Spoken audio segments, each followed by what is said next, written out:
One of the major challenges that skeptics put forward about the gospel writers is that they couldn't get their story straight. Whereas you believe that's not a problem because witnesses should never agree completely. How does that help in the case for the Gospels?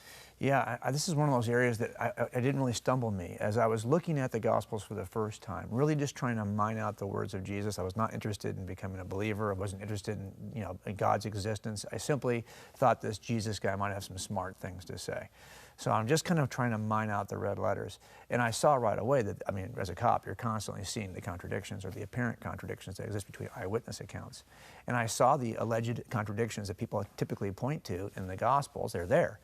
But I never was ever for a second stumbled by it because to me they were fully within what I expect in terms of apparent contradictions between eyewitnesses of the same event. I can tell you, I had a case once where a murder occurred in our city. I was about maybe an hour, a little less than an hour behind it. I had to get dressed in my suit and get out to the scene.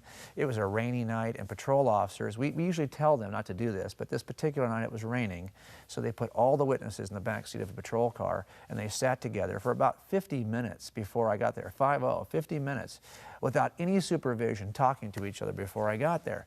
What a mess, because now I had three identical accounts from, the same account three times, instead of what I want to see, which is the messy, seemingly contradictory, cluttered, and what the heck's going on here kind of account. That's what you get with eyewitnesses. There are times when an eyewitness will tell you something, and you'll say, there's no way that could even have happened that way. It makes no sense. And then the next guy comes along and tells you something that puts the puzzle together for you and makes sense of the first person's account.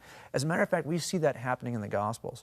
We don't have contradictions. We have puzzle pieces that have interlocking pieces. So, for example, Matthew will say that Jesus walked along the Sea of Galilee and called the disciples, and they dropped their fish and everything they were doing and followed him.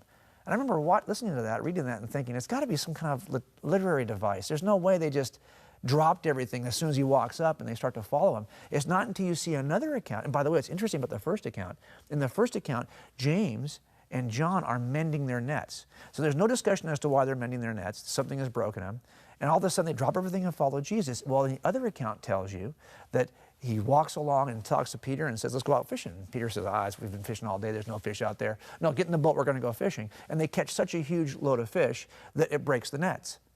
So now this account tells you why they left and also why they were mending their nets. But the first account doesn't tell you any of this.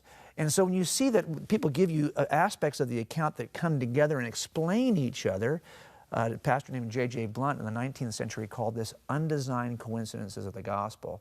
I call this unintentional eyewitness support.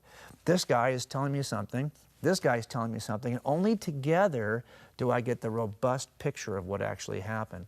So I'm not at all dissuaded by the fact that there are seeming contradictions.